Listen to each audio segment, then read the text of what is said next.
Hi, it's Paul Sackett's Good News Broadcast. I'm speaking to Tim Link. Hi, Tim. How are you? I'm doing great. How are you doing today? Okay, I'm doing fine. That's the animal instinct inside of me. Hey, there you go. Those instincts. I'm a believer, and I'm a pet minister, and a believer that animals are people, too. What do you think about that comment? Well, absolutely. You know, I try to refer to, animals are made up of the same things we are. Whether you call it energy or souls or spirits, however you want to label it, it's all the same. And they have a purpose for being here just like we do, and we just have to try to better identify what that purpose is and have that best life possible with them. Okay, it sounds good to me. I think they call it DNA. I think that we prove it. The banana has 50%, mice have 90%, trees have, I forgot, 70 or 80%, and I think our little doggy and cats have, they're up in the 90%. So what does that tell us? We're all one?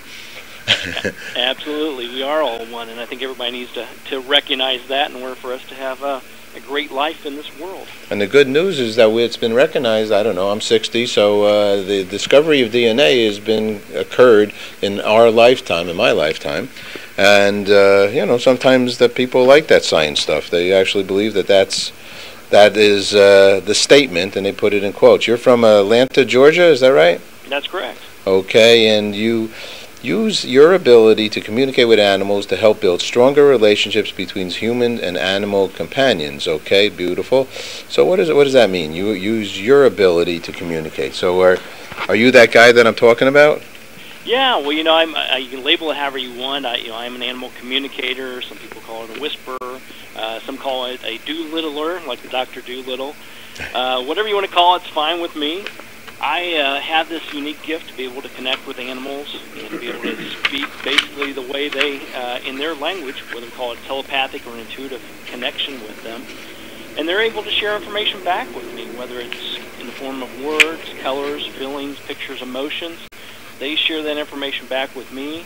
I can let their owners, or I call the human companions, know of this information and what to do with it in order to form that better relationship and a better life between themselves and their animals in their life, as well as animals around them. I'm going to ask you a little more about how you do that and how you go about that. But first, I see on one of your pages here, and thank you for large print on this book here, page 66. Okay, because there's, I think, 60 million dog owners, maybe another 60 million cat owners. So, and they come from all sizes and ages, right? Yeah, they do, and that's just dogs and cats. And with my work, I'm able to work with all kinds of animals. I did a lot of work with horses. I've been privileged to be able to work with wildlife sanctuaries, zoos, and aquariums. So it's really all animals. Every living, breathing creature has the ability to connect and communicate, and that's what I'm blessed with being able to do, is be able to understand where they're coming from. You're a Wagging Tails guide. The name of the book is called Wagging Tails. Every animal has a tail, T-A-L-E, registered. Conversations with our animal friends. But I want to just bring this one point out because I think it's wonderful. And actually above this point, there's a little picture of a rabbit, I think a duck, a dog, a pig, and a horse. So I got a sense those are all your buddies. Before bringing an animal into your home, do your research. Find out about the animal's exercise needs, how long it can be expected to live, whether it's going to get along well with children, whether it gets along well with other types of animals, how much time during the day you have to devote to an animal in the way of attention, how much it will cost to take care of the animal on the annual basis. This will lead to better choices of pets and less frustration on your part if you know what to expect before bringing a pet home. Now, I'm reading that very specifically because, in essence, this is serious. This is like having a baby, and you know more than I. Isn't this so? Yeah, well, absolutely. I mean, they're a part of our families. They're a part of our life. Some animals live very, very long lives, especially when we're starting to talk about parrots, for instance. And they can live 30, 40, 50, 60 years. I've got a great example of that. My wife has always wanted a turtle. Mm-hmm. So a couple years back, she was out with her mom. I'll blame it on my mother-in-law here. And they were out and about, and they found an aquatic turtle, a little painted turtle, and brought him home and got him all set up, and which is great. His name's Slim. He's a wonderful little turtle. But I don't think she even realized that an average aquatic turtle can live to be 30 years of age. So now we laughingly say that if something happens to us, our niece now has acquired a turtle in her life. You do have to be cognizant of it and make sure it's a good fit in the household. I had a buddy, he just came back from at sea. Okay, he was out for 1,152 days, and Reed, after 3 years, actually his first trip was all about the odyssey of the sea turtle, because those sea turtles, I think we're talking more than 30 years, right? Absolutely. A long, long time, and that's beautiful.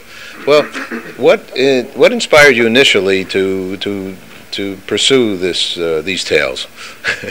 Well, it's the gift presented itself back in 2004, and it wasn't anything I had planned. It really wasn't anything I had studied for. I was at the time a telecom executive. Wow.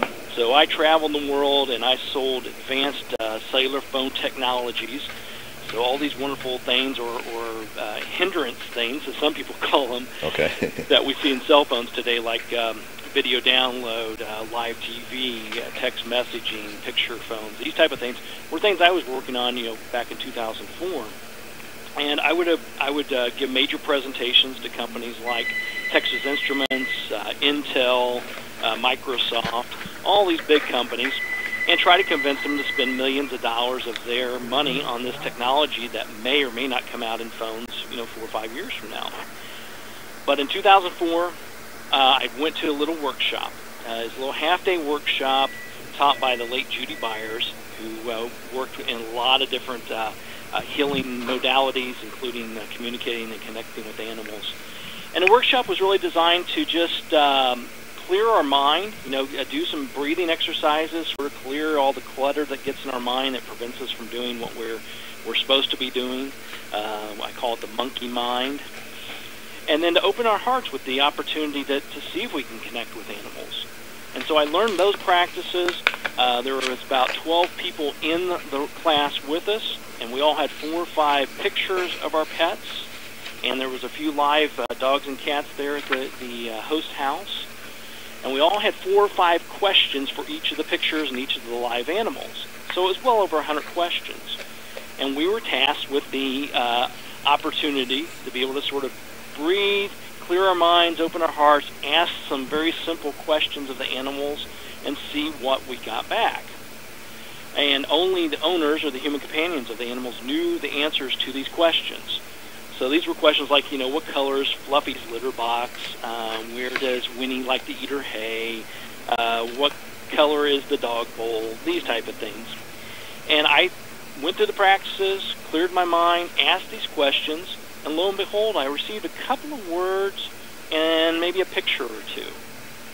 Now, at this time, I had no idea if I was right, wrong, or indifferent with this information, but I trusted not to overanalyze it. I just jotted down what I received, and I shared it back with the human companion of the animal.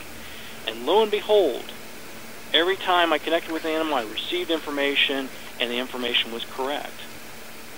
Wow. So well over 100 questions in one day, wow. And everything was coming through.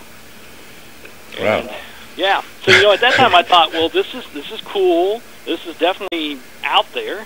And, what was I really supposed to be doing with this? Maybe I was on a roll. Maybe I should go play the lottery because I'm really hot today. I'm cooking. Yeah.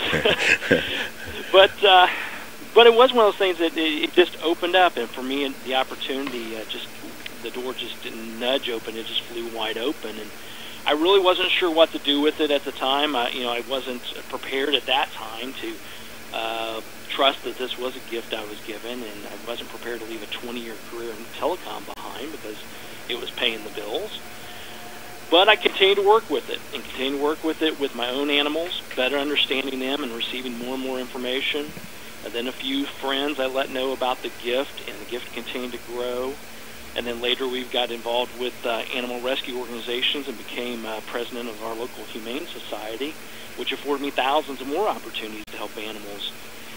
And by the time 2007 came around, the gift was so strong I was receiving words, colors, feelings, pictures, emotions, everything the animal was experiencing they were able to share with me.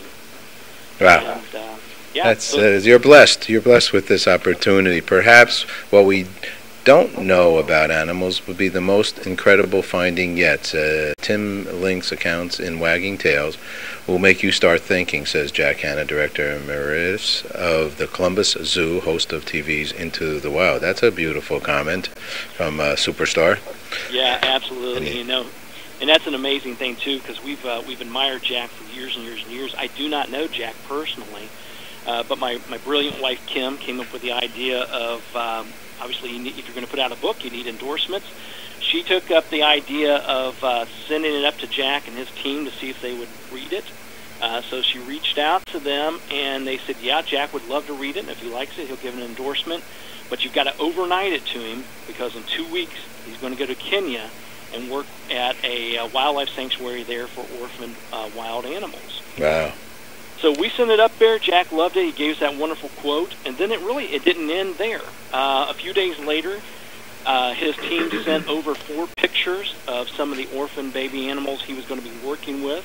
They sent a black rhino, they sent a leopard, they sent an Asian elephant, and a warthog. And they asked me to connect with them and give me whatever the animals are willing to share. So this opened up the opportunity to work with all these wonderful wild animals. So I gave that information to Jack, and then later they sent me pictures of him with those actual animals, which was fantastic, and you can see some of those on the website. And then later we were invited up to the Columbus, Ohio Zoo to do a speaking and signing event up there. It's all good. A lot of good things going on here. Tim, congratulations. You dedicate the book to all the beautiful animals who opened up their hearts and told me their stories. One of the last quotes I'm going to say here, this is, you make us aware how human decisions affect pets, what kinds of candles cats don't like, how work schedules and changes upset pets, which pets don't want to share their toys. So there's a heck of a lot in the book. Obviously this has become a major passion for you. Thank you for doing it.